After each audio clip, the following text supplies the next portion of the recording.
Welcome to Reflections. This week in Mark's Gospel, we witness the power of Jesus' touch for all of those who have faith in him. Enjoy.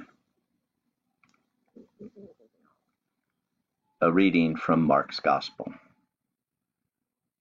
When Jesus had crossed again in the boat to the other side, a great crowd gathered round him, and he was by the lake.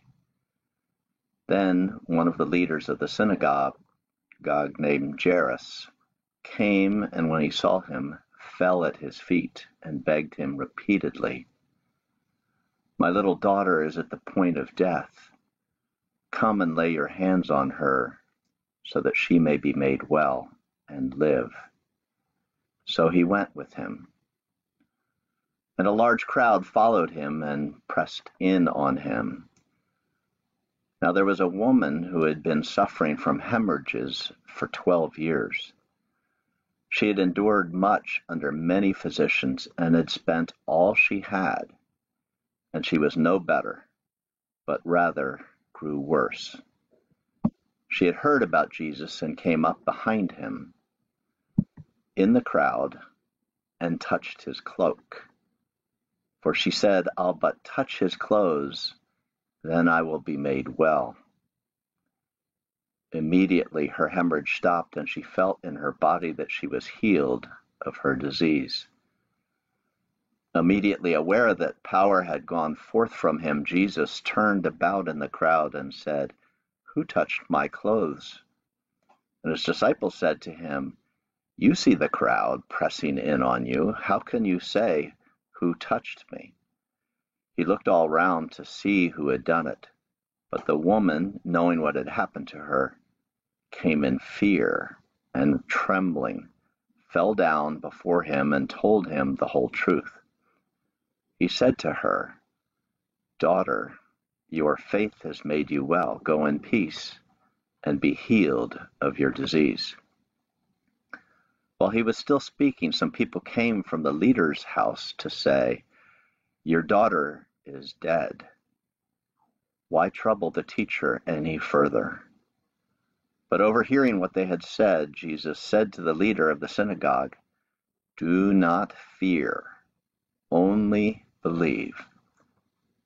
He allowed no one to follow him except Peter, James, and John, the brother of James. When they came to the house of the leader of the synagogue, he saw a commotion, people weeping and wailing loudly. When he had entered, he said to them, "Why do you make a commotion and weep? The child is not dead, but sleeping." And they laughed at him. Then he put them all outside and took the child's father and mother and those who were with him and went in where the child was. He took her by the hand and said to her, "Talitha cum," which means, "Little girl, get up." And immediately the girl got up and began to walk about. She was about 12 years of age. At this they were overcome with amazement. He strictly ordered them that no one should know this, and told them to give her something to eat. Here ends the reading. In last week's reading, Jesus admonishes the disciples for their fear and loss of faith in a storm.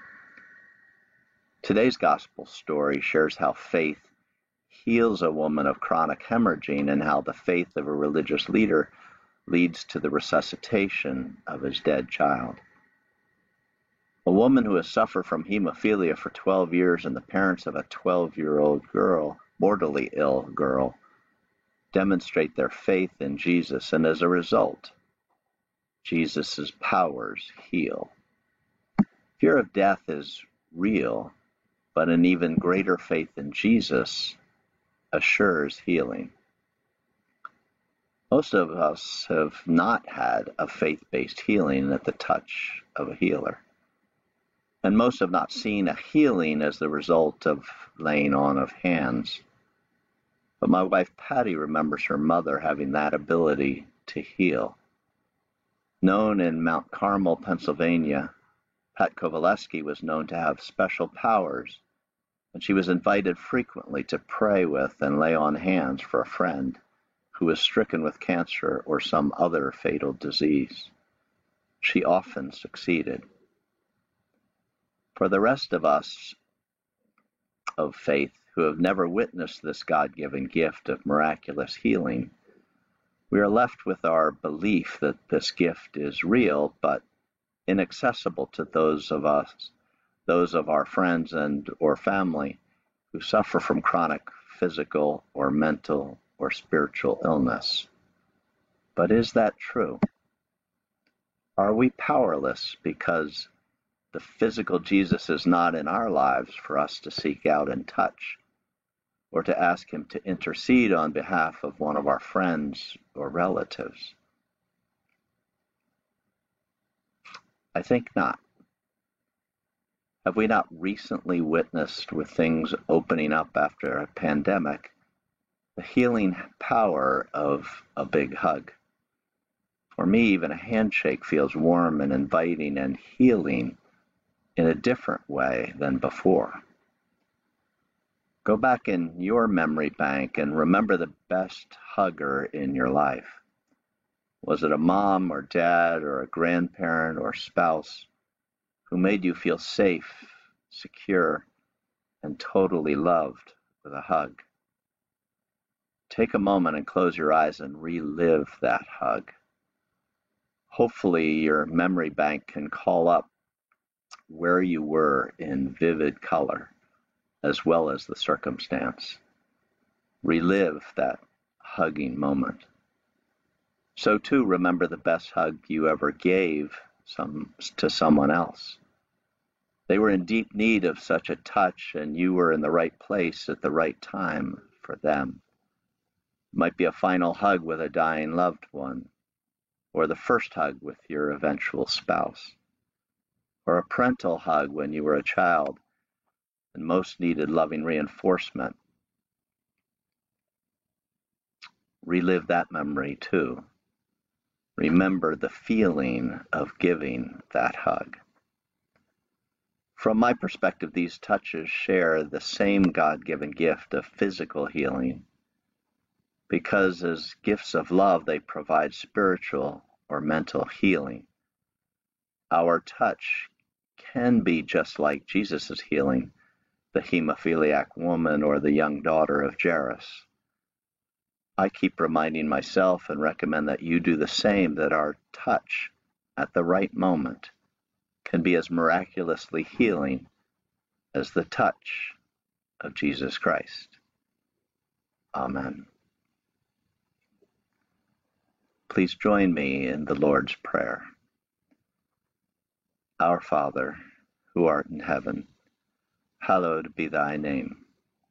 Thy kingdom come, thy will be done, on earth as it is in heaven. Give us this day our daily bread, and forgive us our trespasses, as we forgive those who trespass against us. And lead us not into temptation, but deliver us from evil. For thine is the kingdom and the power and the glory, forever and ever. Amen. My song choice this weekend emphasizes the power of touch. Dan Hill's "Sometimes When We Touch" is a beautiful song. I hope you enjoy it.